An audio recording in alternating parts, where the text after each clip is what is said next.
je vous ai montré les logs dans la partie maintenance.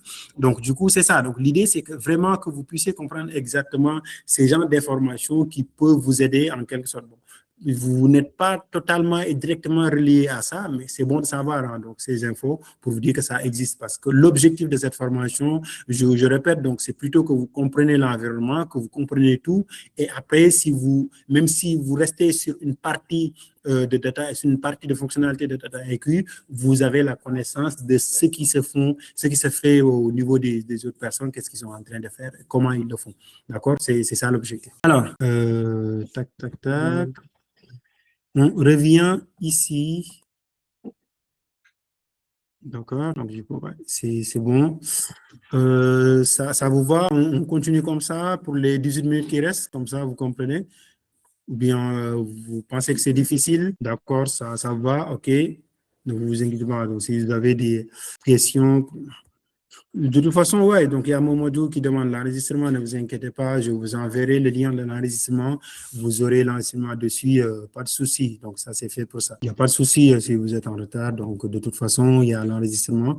Et je vous recommande de revoir l'enregistrement, c'est hyper important parce qu'en fait, imaginez que vous venez au niveau de la prochaine séance et comme ça, vous n'avez pas regardé tout ça et vous n'aviez pas des notions de data IQ, vous allez juste vous perdre, hein, sinon vous allez un peu en retard. Donc c'est pourquoi je vous laisse on vous laisse demain, vous regardez l'ensemble des notions qu'on a vues ensemble parce que ça, on vous donnera les liens, vous regardez le replay et comme ça va permettre d'avancer au même niveau que nous, d'accord? Alors, on va essayer d'avancer. Bah, j'ai beaucoup parlé de la notion de collaboration. Donc, l'idée, c'est que ce qu'il y a à savoir, c'est que Data IQ n'est pas seulement un outil pour un data scientist, hein, n'est pas un outil pour un data analyst, ni un outil pour un data engineer. Data IQ, c'est vraiment un outil qui collabore, tous ces profils-là, dans un seul endroit, travaille tranquillement et chacun a besoin de l'autre. D'accord? Donc, c'est comme ça, hein, c'est vraiment un travail en chaîne, une taylorisation. Donc, c'est un peu ça. Alors, donc, du coup, pour collaborer, il y a des wikis, il y a des commentaires, il y a les tâches qui sont assignables. On peut assigner une tâche à Mamadou, Mamadou assigne ça à Dupont, Dupont assigne ça à Young. Donc, du coup, l'idée, c'est ça. Donc, du coup, l'idée, c'est qu'on collabore. On sait exactement qui a fait quoi, quand il l'a fait, comment il l'a fait, est-ce que ce qu'il a fait est bon ou pas, comment revenir en arrière, reversionner, comment on peut valider ces versionnings, comment on peut valider quand il pousse quelque chose, etc. Donc, du coup, tout ça, ça existe dans l'environnement. OK, on va faire ce qu'il y a des revues, hein, les revues de code, il y a les validations aussi. Donc, du coup, tout ça, on peut voir ça, hein, mais c'est un peu profond, hein, c'est granulaire comme explication, mais on fera en tout cas ce qu'on peut pour que vous puissiez comprendre. On va voir c'est quoi la notion de collaboration. C'est une chose, ce qu'on appelle le wiki ou bien le commentaire. OK? Alors, on va se revoir ici. On se met sur notre projet, toujours, hein, tout se passe dans le projet. Imaginez que je travaille avec Mamadou, moi aussi je travaille avec Young et je travaille aussi avec Dupont. Donc, du coup, on peut se mettre une question. Bah, ça, c'est un espace de discussion, exactement comme sur WhatsApp. Et là, je mets une question et là, je l'ai mis, je l'appelle ça Future Engineering. Future Engineering. Bah, si je fais une. Voilà. Imaginez que c'est ça. Alors, du coup, je mets bonjour, etc. Et tout le monde, ils vont commencer, on travaille sur un sujet Future Engineering. Et donc, du coup, Momodou va dire ce qu'il a fait, Dupont va dire ce qu'il a fait, Carmel va dire ce qu'il a fait, et Young va dire ce qu'il a fait. Donc, du coup, ça permet juste sur un sujet, on ne parle que sur ce sujet-là jusqu'à qu'on crée un autre sujet différent. Donc, sujet modèle, sujet déployé, sujet monitoring, sujet autre chose. Donc, ça nous permet d'avoir un environnement de discussion pour qu'on collabore. Donc, du coup, on peut être dans des espaces différents. L'un peut être en Europe, l'autre en Afrique, l'autre en Amérique, ou bien en Chine, etc. Et on travaille comme ça. Donc, c'est ça, là, bah, c'est en tout cas une fonction de collaboration. D'accord? Je vous ai aussi parlé de l'IA de Data IQ qui permettent aussi que vous ayez cette information, demander des questions, etc. Le timeline aussi, il y a la partie activité. Hein. Si vous remarquez bien, en fait, quand on avait commencé, il n'y avait pas ce graphique-là. On voit le lundi est en train de prendre ses marques en bleu. Ça veut dire que le nombre de jobs que je lance, il va se mettre un peu foncé selon en fait le nombre de commits que je fais.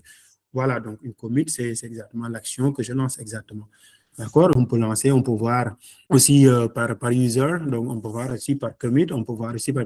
Donc ici, c'est à peu près ce que font comment dire, les managers. Les managers, ils ont un tout petit peu des fois un œil sur ça, regarder qu'est-ce qu'il fait quoi, comment il a fait, ce qu'il a fait. Donc du coup, c'est pas pour surveiller en quelque sorte. Donc DataIQ, lui, en tout cas, en quelque sorte, il le fait juste pour que les gens puissent savoir, puisque c'est un travail aussi de collaboration, il faut qu'on sache exactement ce qui se passe.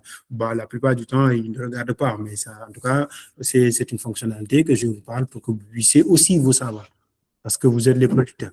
Okay? On va revenir sur cette partie-là, revue, validation, les tâches aussi qui sont assignées. Le wiki, très important. Donc, en fait, le wiki, c'est comme son nom l'indique, hein, c'est une partie où vous faites ce qu'on appelle de la documentation. Si vous travaillez sur un projet de machine learning, un projet d'IA ou un autre projet que vous voulez dans la data, il faut avoir une documentation. Dans l'entreprise, c'est comme un État. Hein. Donc, en fait, c'est une structure qui est, c'est un appareil continu. Donc, toujours, une entreprise, c'est continu. Vous êtes là, peut-être d'ici 2 ans, vous ne serez pas là, vous trouvez un autre job ou bien même, vous êtes en vacances. C'est pourquoi, quand vous travaillez sur un projet, il faut impérativement que vous avez ce qu'on appelle la documentation. Tout ce que vous faites doit être expliqué de manière vulgarisée sur une partie par laquelle les gens puissent comprendre. Moi, je le dis toujours. Hein. Donc, quand on fait un projet et que les gens qui veulent travailler dessus demandent trop de questions, c'est parce que moi-même, je n'ai pas compris le projet. D'accord? Donc, si vous avez compris le projet et vous l'expliquez bien, les gens n'ont pas besoin de vous demander 1001 questions parce qu'ils ont déjà compris si c'est l'objectif. C'est pourquoi, en fait, la partie wiki aussi, cette partie documentation, va vous aider vous-même hein, à mesurer votre niveau de compréhension sur ce que vous allez faire. D'accord? C'est pourquoi c'est très important que vous compreniez la partie besoin.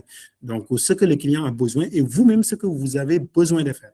Si vous avez compris ce que vous avez besoin de faire et c'est quoi votre objectif, vous avez résolu presque 50% de votre problématique parce que vous arrivez aisément et de manière facile à faire votre documentation dans la partie wiki. Donc, du coup, on va techniquement créer ça. On va créer le wiki. Donc, ça sera notre doc qu'on appelle doc formation. D'accord? Alors, on crée notre doc, donc on le fait en article. Donc, du coup, voilà. Alors, donc, on met une edit. Donc, du coup, ça, c'est une page sous format HTML ou Markdown, comme vous voulez. Vous pouvez attacher des fichiers, etc., des images. Vous pouvez expliquer. C'est comme, voilà, c'est comme, en fait, votre Word, vous faites ce que vous voulez. En gros, vous importez, vous créez un article. Donc, l'idée, c'est ça. C'est que vous expliquez le plus possible. Prendre une capture sur le flow et le mettre ici, et prendre une image, mettre un lien URL, mettre un tableau, vous pouvez faire ce que vous voulez. Ou prendre des choses au niveau de DataIQ, des objets. D'accord? Donc, dans DataIQ, la notion d'objet est très importante. Un modèle, c'est un objet. Quand on fait un modèle de machine learning, derrière, il y a ce qu'on appelle un pickle. D'accord? Un pickle, dedans, il y a ce qu'on appelle une équation mathématique, que ce soit complexe ou facile, on s'en fout. D'accord? En tout cas, c'est un objet. Et l'objet là que vous avez, c'est ça que vous allez déployer hein, au niveau des infra. C'est ça que vous allez embarquer avec l'API. L'API aussi avec l'infra, le mettre dans une autre infrastructure pour que ça fonctionne là-bas. D'accord? Donc, du coup, dans DataIQ, toutes les notions d'objet. Hein, donc, du coup, il faut savoir aussi que même les pipelines sont aussi une notion d'objet. La notion d'objet sur Python est hyper importante. On va revenir sur cette partie-là. Alors, catalogue et gouvernance, on va aller plus vite. Hein. De toute façon, on a atteint notre objectif, c'est de finir l'ensemble des choses les plus importantes au niveau de ce qu'on vient de vous expliquer. Donc, bah, voilà, donc on est très content pour ça. Donc là, on fait du catalogue et de gouvernance. Donc, le mot catalogue, c'est ça. Hein. Donc, c'est ce que vous voyez hein, derrière. C'est hyper intéressant dans la donnée d'avoir des catalogues au niveau de vos données. Donc, c'est une sorte d'armoire par laquelle, en fait, qui est très organisé et vous mettez ensemble des données que vous voulez, d'accord, de manière à ce que vous indexez bien les données pour que vous facilitez l'accès aux données. Donc, si vous avez dans une compagnie ou bien en fait dans une entreprise, il y a beaucoup de données. Donc, quand vous cataloguez les données avec une bonne gouvernance, dans ce cas, vous permettez à l'alternant ou bien le stagiaire ou bien le nouveau qui vient venir de comprendre exactement, donc facilement les données sans aller demander aussi, etc. Donc, aujourd'hui, il n'y a plus ça. Hein, donc, aller demander aussi, faire des réunions interminables. L'idée, c'est que tout est catalogué, rangé dans des tiroirs qui sont bien indexés et l'accès devient très facile. D'accord? Donc, c'est ça l'objectif de cataloguer et en fait, l'objectif de la gouvernance.